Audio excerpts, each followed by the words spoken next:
Hello everyone. So as you all know that we are doing our rapid revision session, and in our rapid revision session today what we are going to discuss the second chapter of the biology of class 10th, that is control and coordination. तो हम इसे जल्दी से जल्दी जो भी important points हैं exam के पर्सपेक्टिव से उसे हम जल्दी जल्दी पढ़ते हुए चलते हैं और देखते हैं हम कितनी जल्दी इसे कर सकते हैं. फर्स्ट थिंग, सेकेंड थिंग, जितना भी हमारे इस चैप्टर में इंपॉर्टेंट पॉइंट्स है वो कोई भी आपसे नहीं छूटेगा. तो इस चीज को आप अच्छे से पढ़िए और स्टार्ट करते हैं हम आज का सेशन.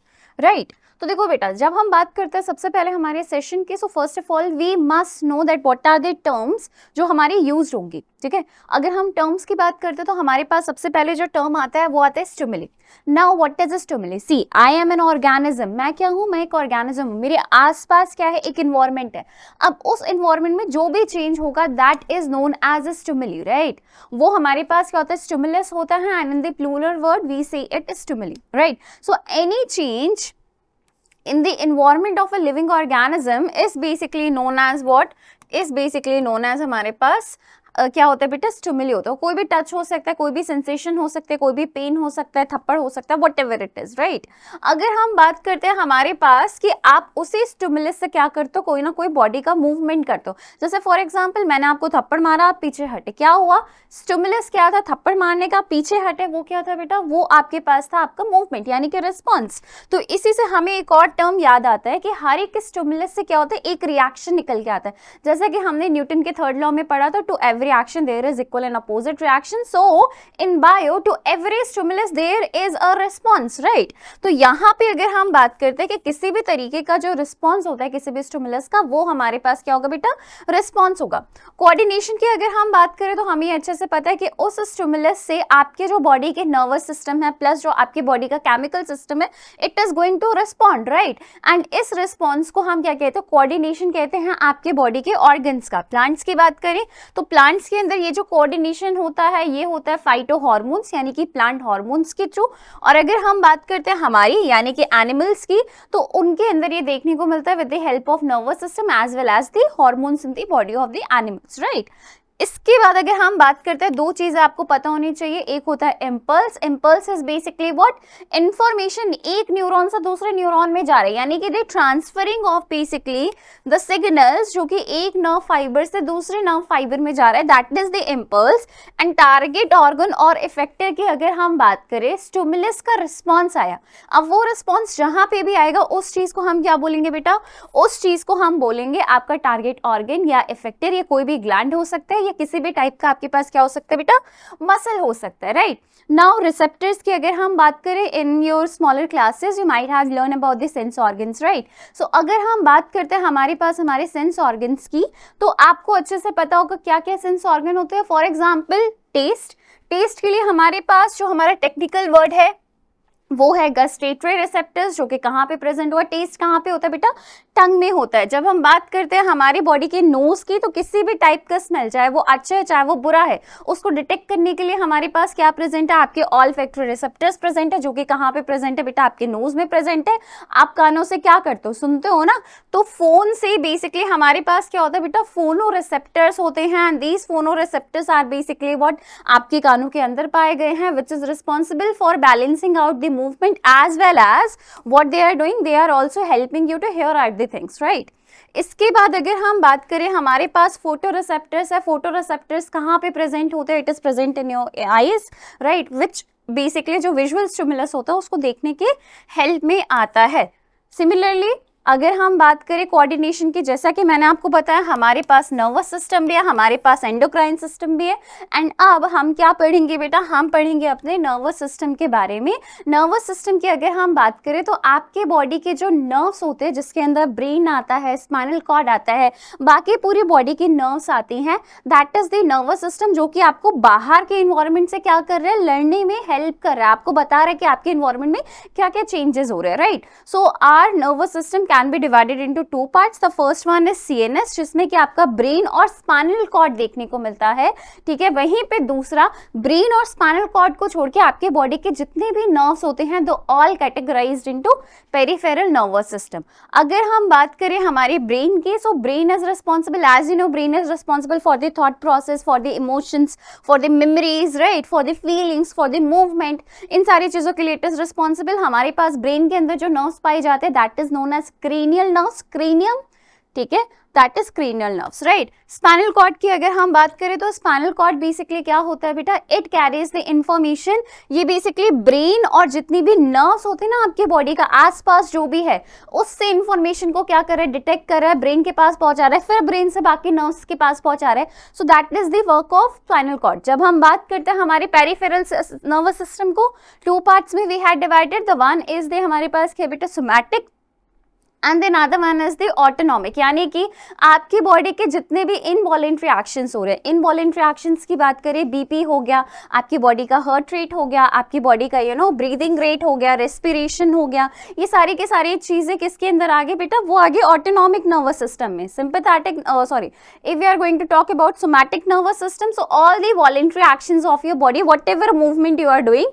ठीक है, वो हमारे पास किसके कारण हो रहा है, सोमैटिक नर्वस सिस्टम के कारण हो रहा है, जिसके अंदर जो इंफॉर्मेशन है वो ब्रेन से जाते हैं स्पाइनल कॉर्ड से, एंड फिर स्पाइनल कॉर्ड बाकी के नर्व्स आपके बॉडी के अंदर क्या करता है, उससे मूवमेंट प्रोड्यूस करता है, राइट। ऑटोनॉमिक को फर्दर हमने दो पार्ट्स में डिवाइड किया है, the one is the sympathetic and the other one is the parasympathetic. Sympathetic हमारे पास क्या करता है बेटा, जो भी आपकी बॉडी है आपकी बॉडी को अलर्ट मोड में लेके आता है। पैरासिम्पैथेटिक उसके रिवर्स में काम करेगा, यानी कि आपकी बॉडी का जो रिलैक्सेशन मोड है, यानी कि सिंपैथेटिक ने जितना भी अलर्ट मोड में आपको लेके आया है, ठीक है, आप चौकन्ने हो गए हो, बीपी ब्लड रश हो रहा है, ये सारी चीजें जो भी हुई हैं उसको क्या करता है, उसको रिवर्स करने का काम कर रहा है, यानी कि उसको रिलैक्स करने का काम कर रहा है, right. So back to a topic that is function of the nervous system. Functions की बात करें, what are the major functions of the nervous system. सबसे पहले इंफॉर्मेशन को गैदर आउट करना, उसके अकॉर्डिंग रिस्पॉन्ड करना जो कि आपके एनवायरमेंट में हो रहा है। सेकेंड ऑफ ऑल अगर हम बात करें आपके बॉडी से डिफरेंट इंफॉर्मेशन को लेके आना कि किसको क्या तकलीफ है, पैर में चोट लगी है, हाथ में चोट लगी है, जो भी आपके बॉडी के ऑर्गन्स है उससे रिलेटेड क्या करना है बेटा, काम करना है, राइट। इसके अलावा आपकी बॉडी से जो आपके मसल्स है, ग्लैंड्स है, उनसे इंफॉर्मेशन को कलेक्ट करना है and to process out that all the body organs of your body basically work कर रही है ढंग से कि नहीं कर रही है। So all this come under the functions of the nervous system.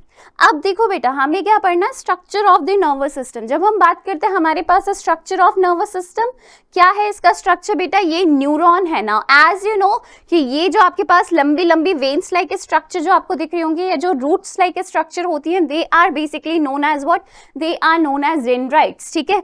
फिर हमारे पास ये जो डेंड्राइट्स है ये आपके पास एक सेल लाइक स्ट्रक्चर में पाया जा रहा है। This cell like structure is basically what, that is the cell body और the cyton you can see. फिर साइटोन के बाद ये एक लंबी से आपके पास जो लॉन्ग नर्व सेल है, ठीक है, या लॉन्ग नर्व है, that is basically known as, आपके पास उसे हम क्या कहते हैं बेटा, एक्सॉन कहते हैं। एंड एक्सॉन बेसिकली आपके पास एंड अप होता है इनटू सिनैप्टिक नॉब, इस चीज को बेसिकली हम सिनैप्टिक नॉब कहते हैं। And this part is the axon terminal, right. Now ध्यान देने वाली बात हमारे पास ये है that the two neurons are not connected with one another, इनके बीच में एक गैप पाया जाता है, and that gap as you all know that gap is basically क्या होता है बेटा, वो गैप हमारे पास होता है आपका साइनैप्स, राइट। यानी कि हमारे पास जो इंफॉर्मेशन है वो किसने कैरी की, वो डेंड्राइट्स ने कैरी की। डेंड्राइट से वो कहाँ पे गए बेटा, डेंड्राइट्स ने इंफॉर्मेशन को कैरी की, कहाँ पे गए, आपके साइटोन वाले पार्ट में गए। साइटोन से कहाँ गए बेटा, आपके एक्सॉन वाले पार्ट में गए, एंड एक्सॉन वाले पार्ट से आपके पास कहाँ पे गए बेटा, अगेन एक्सॉन के टर्मिनल में गई। सो इस तरीके से जो हमारे पास ट्रांसमिशन होता है नर्व इंपल्स का, इस तरीके से होता है। अब दूसरी ध्यान देने वाली बात हमारे पास ये है that inside the neuron the impulse it is an electrical आपके पास इलेक्ट्रिकल इम्पल्स होगा, वाइल जैसे ही हमारे पास ये जो साइनैप्टिक वाला एरिया आता है ना, साइनैप्स वाला एरिया आता है, वहां पे ये हमारे पास कैसा हो जाता है, केमिकल इम्पल्स हो जाता है। यानी कि यहाँ पे क्या होगा बेटा, साइनैप्स पे कुछ केमिकल्स आपके पास रिलीज होते हैं, एंड इन केमिकल्स को कैच करने का काम किसका है, डेंड्राइट्स का है। और डेंड्राइट्स की अगर हम बात करें, इसको इन केमिकल्स को हम क्या कहते हैं बेटा, न्यूरोट्रांसमीटर कहते हैं। As you can see here, यहाँ पे हमारे पास क्या है, न्यूरोट्रांसमीटर है। And if you ask me that ma'am what is the name of this neurotransmitter और what is the chemical basically, so that chemical is basically known as acetylcholine. Okay, you have to remember this, that is known as acetylcholine. If you want to remember then it's good, if not then it's also good. Okay, अब हमारे पास आता है कि ठीक है ma'am ये neuron होते हैं, कितने टाइप्स के होते हैं, इनका काम क्या होता है। तो न्यूरॉन्स बेसिकली 3 टाइप्स के होते हैं। The first one is the sensory neuron, the second one is the motor neuron, and the third one is the relay neuron और you can say interneuron. जब हम बात करते हैं बेटा हमारे पास सेंसरी न्यूरॉन की, तो उनका काम क्या होता है, रिसेप्टर से सारे की सारी इंफॉर्मेशन लेके जाना to where, to your central nervous system. जब हम बात करते हैं बेटा आपकी मोटर न्यूरॉन की, सो मोटर न्यूरॉन के अंदर क्या होता है कि जो सेंट्रल नर्वस सिस्टम ने जो भी उसको रिजल्ट दिया है उसको लेके जाना, जहां पे इफेक्ट होगा, जहां पे भी टारगेट होगा उसके पास इस इंफॉर्मेशन को पहुंचाना। जब हम बात करें बेटा हमारे पास एसोसिएटेड रिले न्यूरॉन की या इंटर न्यूरॉन की, सो बेसिकली ये हमारे पास वर्क करता है as both depending upon the situation, कि ये हमारे पास सेंसरी न्यूरॉन बनेगा या ये हमारे पास मोटर न्यूरॉन बनेगा according to the situation, and it is basically found in the your spinal cord, it is basically present at the spinal cord. Okay, so you have to remember it. अभी भी हम इसे देखेंगे। सो अभी हमें क्या पढ़ना है बेटा, रिफ्लेक्स एक्शन के बारे में पढ़ना है, वेरी इंपॉर्टेंट। इससे रिलेटेड कुछ ना कुछ आपके पास क्वेश्चंस पूछे जाते हैं, इससे एग्जांपल्स बहुत इंपॉर्टेंट है। ठीक है, पहले हम एग्जांपल देख लेते हैं। एक आपके बुक के अंदर एग्जांपल दिया गया है, जब आपने हॉट प्लेट को टच किया एंड जो आपने तुरंत हाथ हटाया, that is one of the example. इसके अलावा आपके पास एग्जाम्पल क्या होता है, कफिंग करना, यॉर्निंग करना, ब्लिंकिंग करना, आंखों में कुछ आ गया, आंखें अचानक से बंद हो जाती हैं। ठीक है, सो या अगर आपकी लोअर नी पे अगर आपके पास हल्का सा किक मारा जाए, थोड़ा सा नी के ऊपर टैप किया जाए, सो जो नी का आपके पास रिफ्लेक्स होता है, दैट इज प्यूपिल का कॉन्स्ट्रिक्शन होना जब भी आप ब्राइट लाइट में आते हो, या टेम्परेचर के अकॉर्डिंग आपकी बॉडी के अंदर शिवरिंग होना, जैसे कि ठंडी होती है तो ठंडी में आप लोग क्या होते हो, शिवर होते हो, right. So that shivering is also one of the example of your reflex action. Now अब हमें क्या देखना है बेटा, अब हमें देखना है रिफ्लेक्स एक्शन होता क्या है बेसिकली। सो जो भी आपके बॉडी का इनवॉलेंट्री और सडन रिस्पॉन्स होता है आपके इन्वायरमेंट को लेके, वो जो सडन रिस्पॉन्स है that is the reflex action. क्या है ये बेटा, एक्शन है, रिफ्लेक्स एक्शन है। ठीक है, अब इसका मैकेनिज्म अगर हम बात करें तो इसके मैकेनिज्म में हमारे पास क्या होता है, जो सेंसरी न्यूरॉन होता है वो बेसिकली एक इलेक्ट्रिकल इंपल्स भेजता है टू द इंटर न्यूरॉन या रिले न्यूरॉन। ठीक है, जो कि सिंपल सी बात है, रिसेप्टर ने क्या किया, डिटेक्ट किया हमारे पास हमारा स्टिमुलस, राइट। इस स्टिमुलस को डिटेक्ट करने के बाद ये सेंसरी न्यूरॉन से होता हुआ कहाँ पे जाएगा, आपके स्पाइनल कॉर्ड में जाएगा। स्पाइनल कॉर्ड में हमारे पास क्या प्रेजेंट है बेटा, स्पाइनल कॉर्ड में आपके पास प्रेजेंट है आपका इंटर न्यूरॉन, राइट। एंड ये क्या करेगा, डिटेक्ट करेगा, ये बेसिकली इंफॉर्मेशन को गैदर आउट कर रहा है। एंड फिर इसके बाद जो मोटर न्यूरॉन है, वो मोटर न्यूरॉन क्या करेगा, मसल के पास वापस इंफॉर्मेशन लेके जाएगा। ठीक है, सो ये बेसिकली पूरा का पूरा मैकेनिज्म होता है कि किस तरीके से वर्क करता है। But you have to remember what, you have to remember that what is reflex action, very important definition, कि sudden and involuntary response to the any surrounding, basically किसी भी स्टिमुली के थ्रू आपकी बॉडी का response, that is the reflex action, right. इसके बाद अगर हम बात करें बेटा, हमारे पास आता है आपका रिफ्लेक्स आर्क। अब जब ये रिफ्लेक्स एक्शन हुआ, ये तो रिस्पॉन्स है, एक सडन और इनवॉलेंट्री रिस्पॉन्स है, जब उसको हमने रिटन वे में लिख दिया, जब हमने उसके पूरे मैकेनिज्म को स्टडी किया, so that becomes what, that becomes the reflex arc. यानी कि ये पूरा का पूरा क्या है बेटा, न्यूरल पाथवे है जो कि आपके उस रिफ्लेक्स को क्या कर रहा है, कैरी आउट कर रहा है। First thing. सेकेंड थिंग, अगर हम बात करते हैं ये पूरा का पूरा कैसे वर्क करता है, फॉर एग्जाम्पल यहाँ पे मेरे पास क्या आया, रिसेप्टर आया। रिसेप्टर ने क्या किया बेटा, इंफॉर्मेशन को किसके थ्रू, सेंसरी न्यूरॉन के थ्रू पहुंचाया हमारे पास, किसके पास बेटा, आपके इंटर न्यूरॉन के पास। ठीक है, एंड इंटर न्यूरॉन की जब हम बात करते हैं, वहां से इंफॉर्मेशन हमारे पास क्या होगा, चेंज होगा। देन हमारे पास क्या आया बेटा, आपका मोटर न्यूरॉन आया, एंड मोटर न्यूरॉन ने वापस इंफॉर्मेशन किसके पास दिया बेटा, इफेक्टर के पास दिया। सो ये पूरा मैकेनिज्म मैंने लिख दिया ना, जब ये पूरा का पूरा मैकेनिज्म मैंने लिख दिया, so it becomes the reflex arc, right. For example, जब आप किसी भी टच करते हो किसी भी हॉट प्लेट को, वो जो आपने पूरा का पूरा मैकेनिज्म पढ़ा था, ये पूरा का पूरा क्या होगा बेटा, ये पूरा का पूरा आपके पास होगा reflex arc, if you had written it, right. इसके कंपोनेंट्स हमारे पास क्या होता है बेटा, रिसेप्टर होता है, सेंसरी न्यूरॉन होता है, आपके पास आपका इंटीग्रेशन सेंटर जहां पे इंटर न्यूरॉन्स पाए जाते हैं, that area is present in the spinal cord, right. इसके बाद मोटर न्यूरॉन हो गया, इफेक्टर आपके पास है, टारगेट ऑर्गन हो गया, so it all comes under the reflex arc.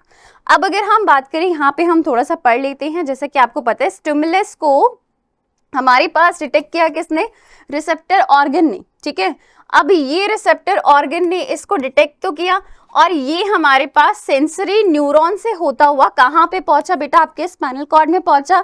Spinal cord में यहाँ पे हमारे पास क्या प्रेजेंट है, आपका इंटर न्यूरॉन प्रेजेंट है, राइट। उसने इंफॉर्मेशन दिया और फिर with the help of motor neuron ये कहाँ पहुंचा बेटा, आपके पास इफेक्टर ऑर्गन के पास पहुंचा, जिससे कि क्या हुआ, रिस्पॉन्स हुआ। सो ये हमने जब पूरा का पूरा लिख दिया है, ये पूरा रिटन है, so that is known as reflex arc, that is known as reflex arc. दोनों के बीच में थोड़ा सा हम डिफरेंस देख लेते हैं, ठीक है। तो रिफ्लेक्स, अगर हम बात करें हमारे पास डिफरेंस बिटवीन, आपके पास किसके अंदर होगा बेटा, reflex arc and reflex action के बीच में अगर हम बात करें हमारे पास क्या है बेटा, आपके पास डिफरेंस है। फॉर एग्जाम्पल अगर हम बात करते हैं रिफ्लेक्स एक्शन की, तो ये क्या है, इनवॉलेंटरी रिस्पॉन्स है, सिर्फ ये क्या है, इनवॉलेंटरी रिस्पॉन्स है टू द स्टिमुलस। वाइल जब हम बात करते हैं रिफ्लेक्स आर्क की, वो क्या है बेटा, पूरा का पूरा न्यूरल पाथवे है जिसके अंदर क्या हो रहा है बच्चा, आपके पास रिफ्लेक्स एक्शन हो रहा है। ये हमारे पास कहाँ से स्टार्ट होगा, डिटेक्शन से होगा स्टिमुलस के थ्रू, देन हमारे पास जो पूरा का पूरा सिग्नल प्रोसेस जाता है जिससे कि हमारे पास रिस्पॉन्स आता है वो पूरा। बल्कि जब हम बात करते हैं हमारे पास रिफ्लेक्स आर्क की, तो ये एक ऑर्गेनाइज्ड पूरा का पूरा सर्किट होता है जो कि न्यूरॉन्स का होता है, ठीक है, जिसमें सेंसरी न्यूरॉन आता है, आपके पास रिसेप्टर आता है, आपके पास टारगेट ऑर्गन आएगा, ये पूरा का पूरा जो अभी हमने पढ़ा था वो सब इसके अंदर आता है, राइट। देन अगर हम बात करें, हमें जो रिफ्लेक्स एक्शन है उसका आपको आउटकम दिख जाएगा। बल्कि जब हम बात करते हैं रिफ्लेक्स आर्क की, तो इसके अंदर बेसिकली क्या होता है बेटे, कम्युनिकेशन होता है न्यूरॉन्स के बीच में, और उस कम्युनिकेशन से हमारे पास क्या आया है, रिस्पॉन्स आया है। समझिए बात को, ठीक है। इसके एग्जाम्पल्स क्या हो गए, जर्किंग ऑफ हैंड हो गया if you touch any kind of hot object, right. Then आपके पास ब्लिंकिंग हो गया, या अगर हम बात करें कुछ भी आपके एयरवेज में या इसोफेगस में कुछ भी आ जाता है, तो फिर जो आपको कफिंग होती है, that also comes under reflex action. While जब हम बात करते हैं रिफ्लेक्स आर्क की, सो जो इंटरनल मैकेनिज्म को हम पढ़ रहे हैं ना, जिसके कारण क्या है, रिफ्लेक्स एक्शन आया है, उस चीज को हम क्या कहते हैं बेटा, उस चीज को हम कहते हैं हमारा रिफ्लेक्स आर्क, ठीक है। अब इसके बाद हम आते हैं अपने ब्रेन के पास। ब्रेन को एज यू नो यहाँ पे आपके पास पूरा का पूरा ब्रेन का स्ट्रक्चर है, जिसमें से दिस स्ट्रक्चर, ये जो पूरा का पूरा स्ट्रक्चर है बेटा, this structure is known as what, this structure is known as cerebrum, जिसके जो कि किसके अंदर पाया जा रहा है बेटा, ये आपको एक बोनी स्ट्रक्चर दिख रही है ना व्हाइट कलर की, that bony structure is basically what, cranium, जिसे हम और क्या कहते हैं बेटा, क्रेनियम कहते हैं, और इसे हम क्या कहते हैं, स्कल कहते हैं, राइट। इसके बाद अगर हम बात करें, हमारे पास क्या पाया जाता है बेटा, फोर ब्रेन पाया जाता है, ठीक है। फोर ब्रेन में हमारे पास क्या है, सेरिब्रम है और हाइपोथैलेमस है, याद रखिएगा।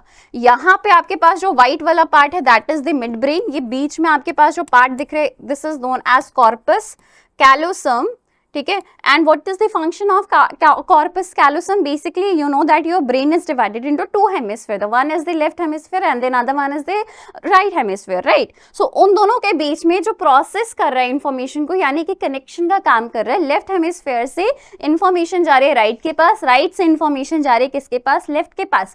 किसके कारण हो रहा है, कॉर्पस कैलोसम के कारण हो रहा है, ये आप याद रख सकते हो, नहीं तो it's not that much important, right. अगर हम बात करें दिस स्ट्रक्चर, ये जो आपको लीफी लाइक स्ट्रक्चर दिख रहा है, दैट इज द सेरिबेलम।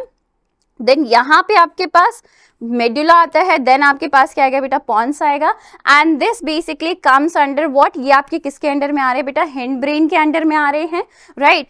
अगर हम हाइपोथैलेमस के जस्ट नीचे देखें, यहाँ पे आपके पास जो यू शेप्ड ऑर्गन होगा, या छोटा सा जो आपके पास पी शेप्ड स्ट्रक्चर है, that is the pituitary gland, ठीक है। एंड यहाँ से आपके पास क्या है, आपका ब्रेन स्टेम कह लो आप इसे, या ब्रेन स्टेम के अलावा आप क्या कह लो, स्पाइनल कॉर्ड कह लो। So brain stem basically arises from what, from the medulla. याद रखिएगा, स्पाइनल कॉर्ड का जो ओरिजिनेशन होता है वो होता है मेडुला से, राइट। थोड़े से ब्रेन के बारे में हम बात कर ले, it basically contains 2% of your body weight, right. इसके अलावा अगर हम बात करें, आपकी बॉडी के जितने भी इमोशंस हैं, मेमोरीज हैं, whatever the talent you are having, whatever the intelligence you are having, it all comes under your brain area, ठीक है। अगर हम बात करें स्कल एंड ब्रेन के बीच में, ये हमारे पास क्या होता है बेटा, यहाँ पे बीच में पहली बात कुछ लेयर्स पाए जाते हैं, that layers are known as meninges, right. But since it is not in your syllabus so it's okay. तो यहाँ पे हमारे पास स्कल और ब्रेन के बीच में क्या पाया जा रहा है बेटा, एक फ्लूइड पाया जा रहा है, and that fluid is known as cerebrospinal fluid. अब यहाँ से आपको एक चीज पता हो जाना चाहिए कि ब्रेन के साथ साथ ही किसके अंदर प्रेजेंट है बेटा, आपके स्पाइनल कॉर्ड में भी प्रेजेंट है, फर्स्ट थिंग। सेकेंड थिंग अगर हम बात करें, जो ब्रेन होता है वो प्रोटेक्ट होता है by the skull, while the spinal cord is protected by the आपके पास वर्टेब्रल कॉलम के थ्रू ये क्या होता है बच्चा, प्रोटेक्टेड होता है, राइट। इसके अलावा अगर हम बात करें, these are the function of all the parts of the brain, ठीक है। सबसे पहले हम बात करते हैं आपके फोर ब्रेन के, which is responsible for gathering the information of all the sense organs. जितने भी आपके सेंस ऑर्गन्स है कहाँ पे प्रोसेस आउट हो रहे हैं, आपके फोर ब्रेन में हो रहे हैं। आपका थॉट प्रोसेस है वो वहां पे हो रहा है, जितने भी वॉलेंट्री मूवमेंट्स है सब वहां पे हो रहा है। आपकी balancing between the stimulus and response कहाँ पे हो रहा है बेटा, फोर ब्रेन में हो रहा है। आपकी मेमोरीज और आपका इंटेलिजेंस सबके सब चीजें किसके कारण आपके पास वर्कआउट हो रही है बच्चा, फोर ब्रेन के कारण हो रही है। मिड ब्रेन की बात करें तो मिड ब्रेन बेसिकली क्या करता है, एक ब्रिज के तौर पे काम कर रहा है फोर ब्रेन और हिंड ब्रेन के बीच में। पहली बात आपको ये याद रखनी है, आपके पास जो भी आपका सेंस होगा, साइट होगा, ठीक है, साइट ऑफ हियरिंग बेसिकली, और देखने के कुछ पार्ट जो होता है रेगुलेटेड होता है by the mid brain. Hind brain की बात करें, हमने उसे 3 पार्ट्स में डिवाइड किया था। कौन से 3 पार्ट्स में डिवाइड किया था, the one is the cerebellum, pons and medulla. Cerebellum की अगर हम बात करते हैं तो ये कोऑर्डिनेट करता है मूवमेंट के बॉडी में, ठीक है, बॉडी एंड पोस्चर आपका जो होता है बैलेंस आउट उसको करता है। पॉन्स की बात करें तो ब्रीदिंग रेट, स्लीप साइकिल, ये सारी चीजें ये कैरी आउट करता है। मेडुला की बात करें तो आपका heart beat, coughing, sneezing, vomiting, जो आपका रेट ऑफ रेस्पिरेशन है as well as the salivation, these all activities are controlled by the brain. अब हमारे पास जो एनसीईआरटी है, एनसीईआरटी ने एक बहुत इंपॉर्टेंट चीज की थी, क्या बेटा, यहाँ पे ना कुछ ऐसी एक्टिविटीज दे रखी थी एंड हमेशा ये बोर्ड्स में पूछा जाता है कि कौन से पार्ट के थ्रू क्या होता है, कवर अप होता है।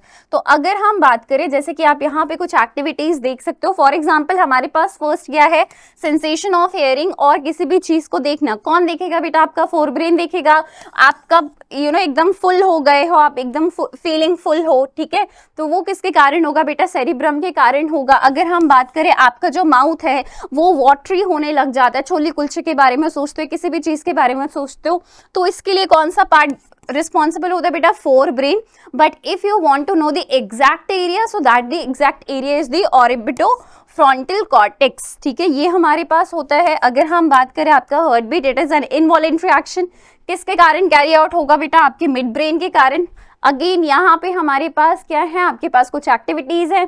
फॉर एग्जाम्पल अगर हम बात करें, आपके पास बेटा आपके राइडिंग ऑफ बाइसिकल किसके कारण कंट्रोल्ड आउट होगा बेटा, सेरिब्लम के कारण। ब्लड प्रेशर, सैलिवेशन, वॉमिटिंग किसके कारण हो रहा है, medulla hind brain. This has been written in the आपके पास एनसीईआरटी की लाइनों के थ्रू लिया गया है, राइट।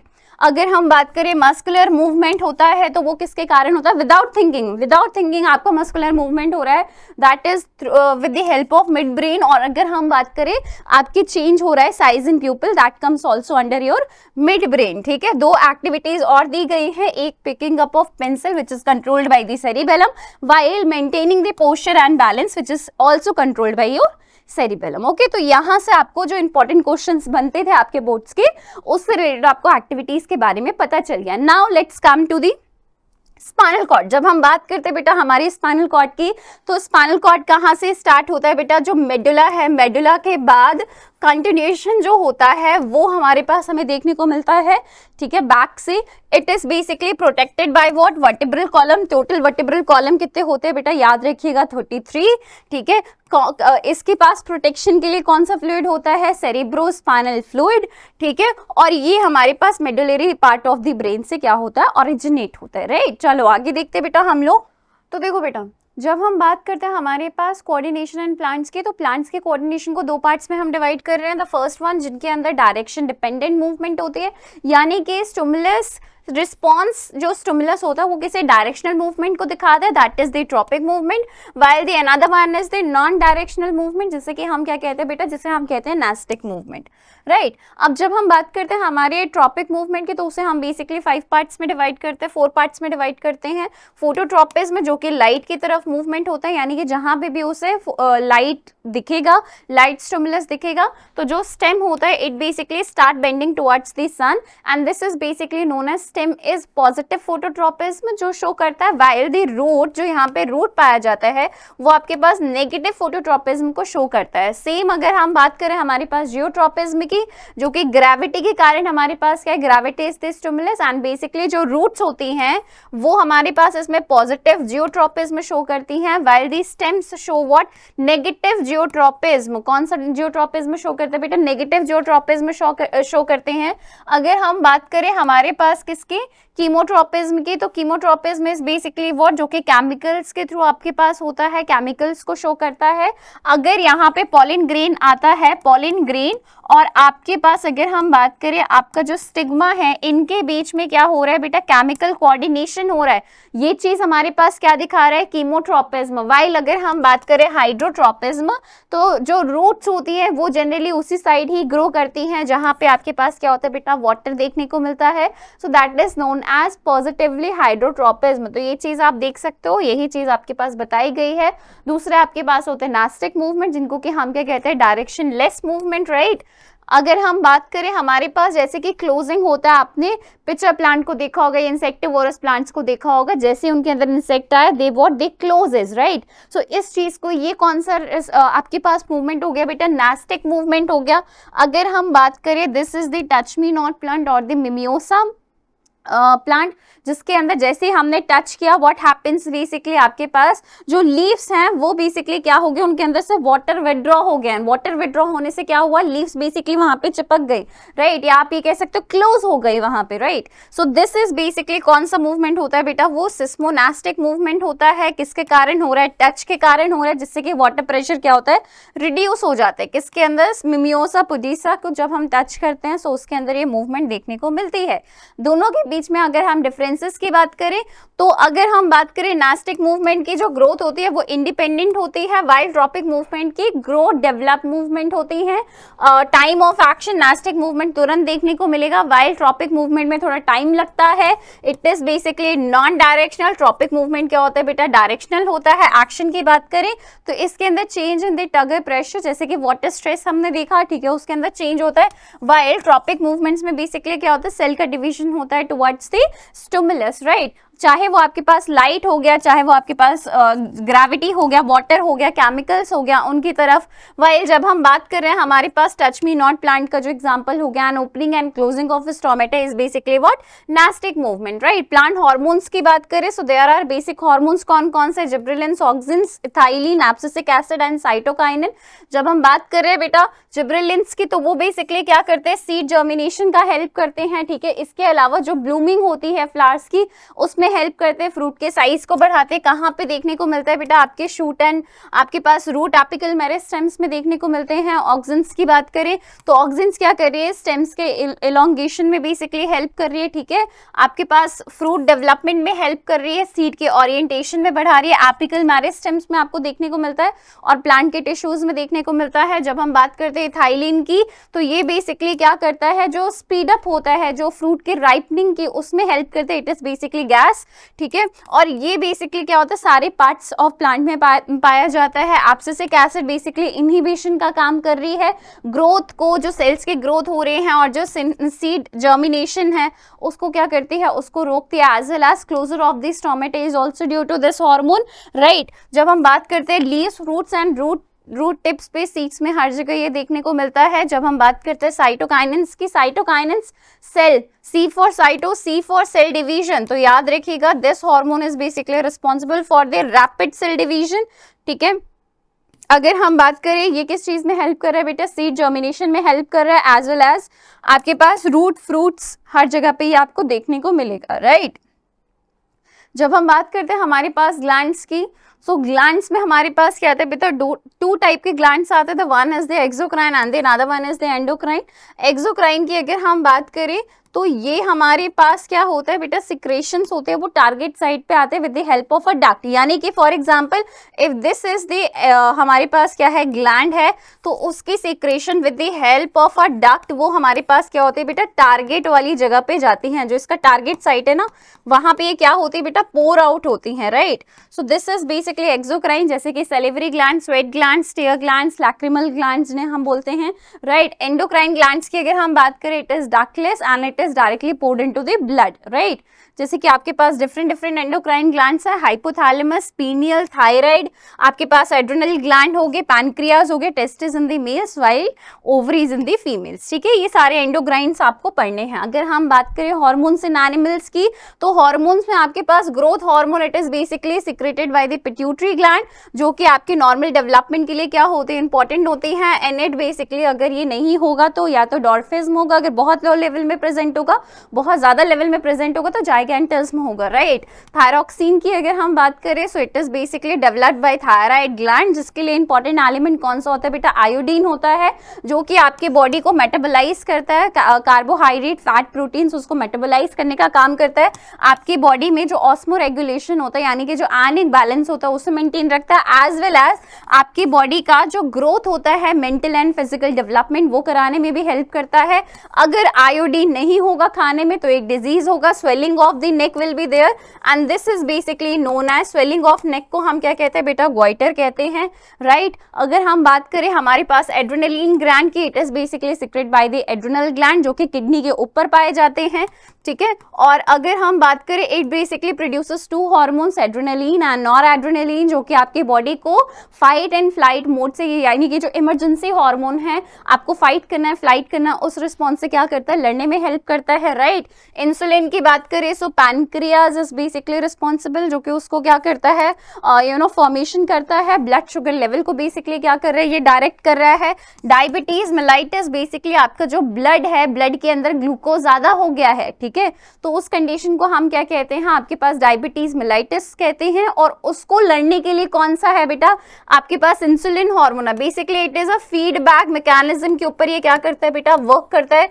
फीडबैक मैकेनिज्म की बात करें तो एक हार्मोन दूसरी चीज को क्या कर रहा है, इफेक्ट कर रहा है, ठीक है। एक हार्मोन दूसरे हार्मोन की आप ये कह सकते हो उसका प्रोडक्शन आपके पास क्या कर रहा है, इफेक्ट कर रहा है। For example glucagon is basically present हमारे पास, जो कि क्या करता है, राइज करता है ब्लड शुगर लेवल को, और इंसुलिन से क्या करता है, कम करता है। इन दोनों हार्मोन्स के इंट्रैक्शन से बेसिकली क्या होता है बच्चा, आपके पास आपकी जो ब्लड शुगर लेवल है वो रेगुलेटेड रहता है। बट अगर आपकी बॉडी के अंदर इंसुलिन नहीं बन रहा है तो ग्लूकोज हाई हो जाएगा, राइट।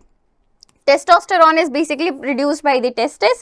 Males के लिए the secondary sexual characteristics while during the puberty basically उस time period पे होता है, and the development of the male sex organs are basically under the control of this hormone, while estrogen is responsible for the development of the female sexual characteristics and the sex organs in the females, as well as it is produced by the ovaries in the female, right? So with this as you know कि हम लोगों ने अपना पूरा chapter complete कर लिया है, और ये सारा का सारा चैप्टर आपका हमारे पास हो गया है। पूरा चैप्टर आप अच्छे से पढ़ना, बोर्ड्स के टाइम पीरियड पे पढ़ना, and it will be very fruitful for you. Thank you everyone for watching.